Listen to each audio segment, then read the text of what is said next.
አንዳንድ ሰዎች ሲሞቱ ሞታቸው ቤታቸው ድረስ መጥቶ በራቸውን ያንኳኳል። አንዳንድ ሰዎች ሲለዩ እንደ ዘመድ ሳይሆን እንደ ወንድም፣ እንደ ጓደኛ ሳይሆን እንደ ራሳችን አካል ይሰማናል። ነጻነት ወርቅነህ ወይም ብዙዎቻችን በፍቅር ነጻ የምንለው ያ ትሁት ሰው ዛሬ በመካከላችን የለም። በኢትዮጵያ ስክሪኖች ላይ ለዓመታት የሳቅ ምንጭ ሆኖ የኖረ ያ ድንቅ ተዋናይ ዛሬ በሞት ዝምታ ተሸንፏል።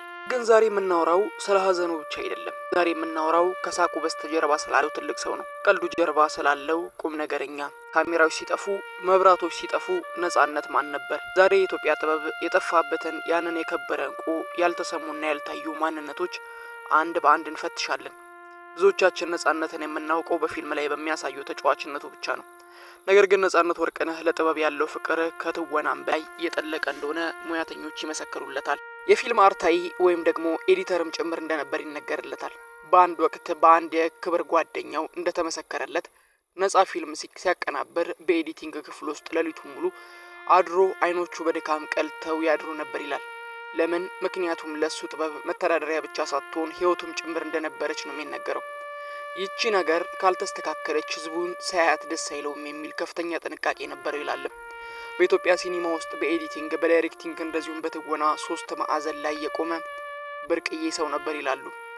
እስኪ በአንድ ምስጢር ልንገራችሁ። ነጻነት በአንድ ድምጽ ብቻ የሚኖር ሰው እንዳልነበር ብዙዎች ይመሰክራሉ። የድምጽ ቅኝት ወይም ደግሞ ቮይስ አክቲንግ ችሎታው እጅግ አስገራሚ እንደነበር ይነገራል። በሬዲዮ ማስታወቂያ ላይ የምንሰማቸው የተለያዩ ገጸ ባህሪያት ድምጾች ከጀርባው የነጻነት ድምጽ መሆኑን ስንቶቻችን እናውቃለን?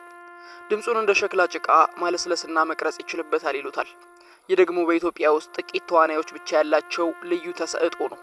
እሱ ተዋናይ ብቻ አይደለም፣ እርሱ ራሱን ችሎ የጥበብ ላብራቶሪ ነው የሚሉትም አሉ። ከጀማሪዎች ጋር ሲሰራ ደግሞ ድምጹ ዝቅ ይላል። እሱም ደግሞ በትወና አክቱ ትልቅ ሰው ነበረ። ብዙ የታወቁ ተዋናዮች እንደዚሁም ደግሞ ጀማሪዎች እንደ ስጋት ሲመለከቱት፣ ነጻነት ግን ለነሱ ስክሪፕት በማስጠናት ትከሻቸውን በመምታት አይዞሽ ልጄ፣ አይዞህ ልጄ በማለት የታወቀ የጥበብ አባት ነበር ይላሉ። አሁን ደግሞ ወደ ትልቁ ሚስጥር እንለፍ። ነጻነት ወርቅነህ ስክሪፕት ላይ ቀልደኛ ነው። በገሃዱ ዓለም ግን እጅግ ቁም ነገረኛና አንባቢ እንደነበር ይነገርለታል። ስለ ሀገሩ፣ ስለ ታሪኩ፣ ስለ ህዝቡ መጻኢ ዕድል የሚጨነቅ ፊሎሶፈርም ጭምር ነበር ይሉታል። ነገር ግን ከዚህ ሁሉ በላይ ያስደነቀኝ የሱ ዝምተኛና ደግነቱም ጭምር ነበር። ነጻነት በሚስጥር የሚረዳቸው ስንት ደካሞች እንዳሉ ብዙዎቻችን እናውቃለን። የግራ እጁ የሚሰራውን የቀኝ እጁ እንዳያውቅ የሚጠነቀቅ ሰው ነበረ። በተለያዩ በየገዳማቱ በየመንገድ ዳር ረዳት የሌላቸውን ሰዎች በቋሚነት በመርዳት ይታወቃል። ሰዎች የሚያስቀው በስክሪን ላይ ብቻ ሳይሆን የተራቡትን በማብላትና የጠቆሩ ህይወቶችን በማብራትም ጭምር ነበረ። እውነተኛው ነጻነት ወርቅነህ ያ ከካሜራ ጀርባ የነበረው ርኅሩህ ሰውም ጭምር ነበረ።